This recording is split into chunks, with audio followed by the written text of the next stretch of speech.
tungkol sa flash calls. Kasi baka may makareceive po nito. So, yung flash call po ay hindi po talaga siya tawag. Kung hindi, ito po ay two-factor identification. So, ayan, kapag ka yung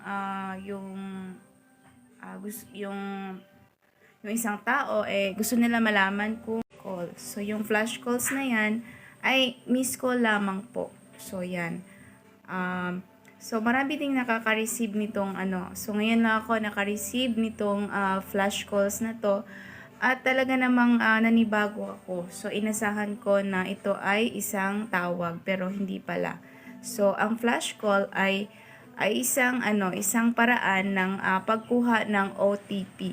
So, yan sa cellphone. So, na hindi na kailangan na i-message hindi na kailangan i-message yung cellphone mo kung hindi mag-ring lang siya. So, pagkatapos nun ay makukuha na yung yung OTP mo sa cellphone. So, ayun. So, ayun, na-realize ko na marami pa pala akong hindi nalalaman tungkol sa network, yan, sa technology.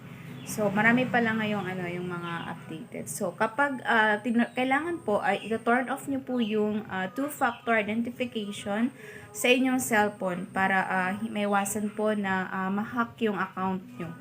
Para mapanatiling ligtas ang account nyo sa mga hacker or sa scammer.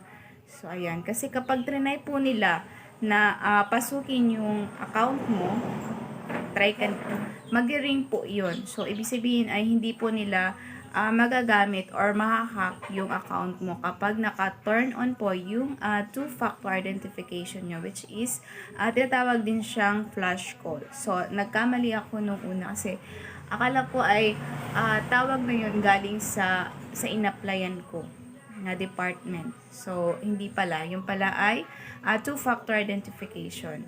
So, ayan. So, para kayo din, kung maiwasan nyo itong ay kailangan nyo i-turn on yung two-factor identification nyo para maiwasang ma-hack yung phone nyo. So, yun lang yung i-share ko ngayong umaga. So, ayan, parang ang tawag, tapos yung pag-press nyo, hindi nyo siya nasagot. So, baka maignorante kayo at isipin nyo na tawag yon. So, yun ay hindi po tawag kung hindi flash call. So, iba po yung flash call, iba naman po yung tawag. So, ayan, para hindi kayo magkamali. Kagaya nung inakala ko na tawag yung na-receive ko. So, maganda rin na marami tayong nalalaman sa mga ganyang bagay para maiwasan natin na magkamali. Ayan. So, kagaya ko, akala ko tawag na yan galing sa departamento. So, ayun, pumunta pa ako doon para tukuyin or tiyakin na galing nga sa kanila yung tawag. Pero, ayun, unfortunately, hindi naman pala galing sa kanila. So, maraming salamat po at yun lamang po. I-share ko lang po yung flash calls kung sakali po maka-receive kayo nito. So, hindi po tawag yun. Hindi po tawag. Maraming salamat. Bye.